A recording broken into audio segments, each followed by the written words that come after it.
Well, now to a Fox 5 exclusive. Vybz Kartel and the jailhouse interview you won't see anywhere else. That's right. The singer speaking out for the first time since being arrested 10 years ago. And the only one he's talking to is our Lisa Evers. International dancehall superstar Vybz Kartel has been behind bars for nearly a decade for a murder he claims he did not commit, locked away deep inside a Jamaican prison. I've been trying to interview him for several years, but it seemed impossible. Then one night I got a surprising call. Adidja Palmer, better known as Vybz Kartel, was on the line, wanting to set the record straight.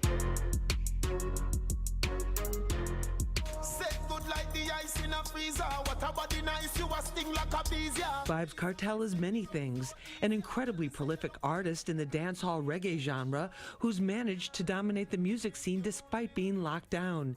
He's a charismatic entertainer whose nickname World Boss hints at the respect he's given on the streets.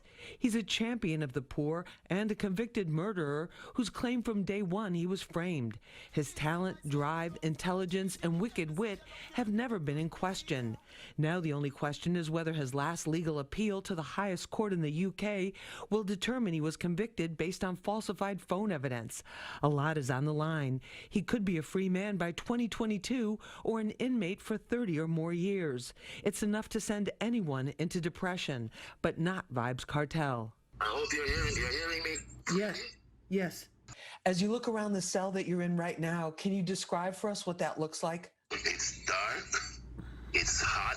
It has like 3 or 4 bunk beds. It's got a toilet in the corner, and it's got a huge grill. Lots of metal. It's like a dungeon, but it's, instead of being in the cellar, it's in the attic. I'm actually in the roof. You say you're in a better place mentally than physically. A lot of people would find that hard to believe.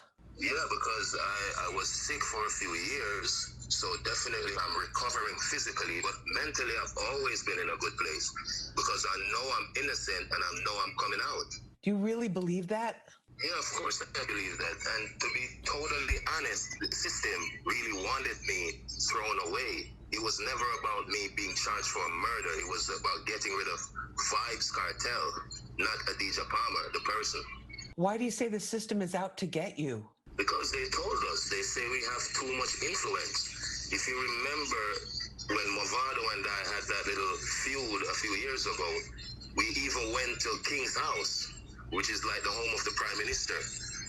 And they were telling us that, oh, we're leading the kids astray, and if we don't stop what we're doing, we're not going to get any permission to do shows and stuff like that. So it has always been about the influence that Vybz Kartel has. The dancehall music genre, like gangster rap, does not shy away from lyrics that talk about guns and street violence, as well as sexually explicit content.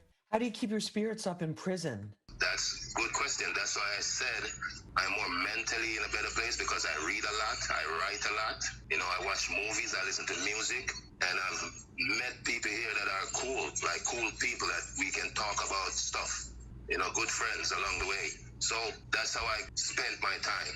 You've had a lot of songs come out since you've been incarcerated. About how many songs have you written during this last decade that you've been behind bars? Lots of songs I can't even count. At one point, I was sending out like 3-4 books a month because when I write the songs, I usually send the books out when I get visits.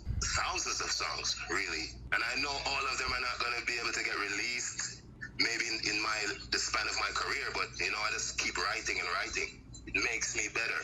Are you concerned that the conditions there are going to impact your health? I'm basically just thinking about going home now because everything is drawing to a close, so I'm not really worried about my health as much. I'm doing much better, you know, so it's all good.